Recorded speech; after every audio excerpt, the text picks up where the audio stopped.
So he asked me if I would play. So I'm going to indulge you for a few minutes. And I just recently did a concert about, well, it was a month ago in Princeton with some other artists. But I'm going to play some music that was not on that program. So I'll give you a little introduction, and then I'll do a little bit of playing, and then we can some of you have asked me how long I've played flute. I've played flute since I was in 3rd grade, but I won't tell you how long ago. Oh, my cousin's a flautist. I'm a flautist, that's right, Andrew. That's what I like to call myself. I take lessons. I've been taking lessons every week.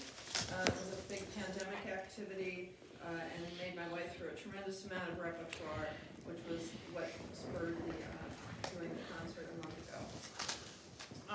So I had hoped that my accompanist would be able to be here today, but she's a professional accompanist, and this is college final seasons.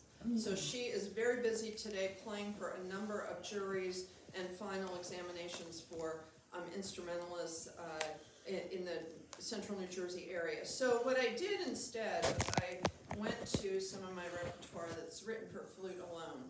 So there's often repertoire written for instruments alone. It's not heard as much because people tend to think of hearing an instrument with a pianist or with an orchestra. But for any instrument, there is music composed for the instrument alone. So what you're going to hear is the way it was intended to be heard. It's a fantasia by Telemann. So Telemann was a contemporary of Bach.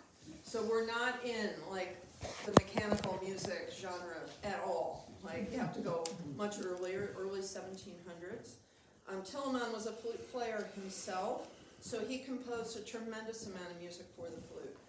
Bach was not a flute player; he was a keyboardist and an organist. A harpsichordist. And a harpsichordist. And billiard gun. So this piece is by Telemann. He wrote a set of, this is a particular set of 5 fantasias.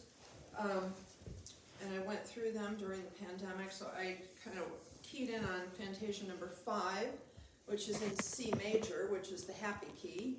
Everybody likes C major.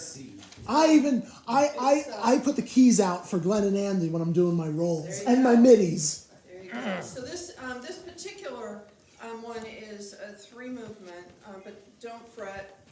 It's all on 2 pages, so 3 movements won't take 45 minutes. We'll just take it up maybe a little bit.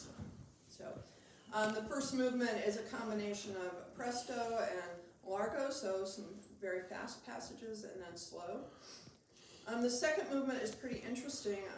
Barbara, right? Yes. Barbara and I were talking about organs, and the second movement is written in a fugue form. So fugue is a little challenging to write for a solo instrument, but usually if you know fugue form, you hear the introduction to the fugue. And you sing it around over and over again. And then each part brings in the fugue.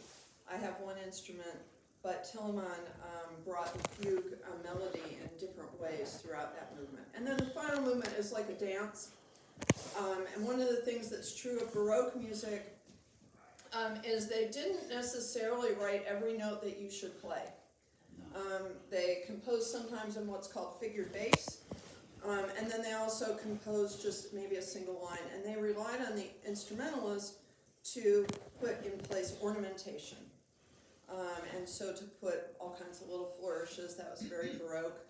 So you'll hear me doing some of that, particularly in the last movement. You'll hear a section that will maybe sound pretty straight, and then in the repeat I'll be adding some ornamentation, and that was very common in the Baroque period. So that's the introduction. Very different from mechanical music genre, so it's really different. So I hope you enjoy it.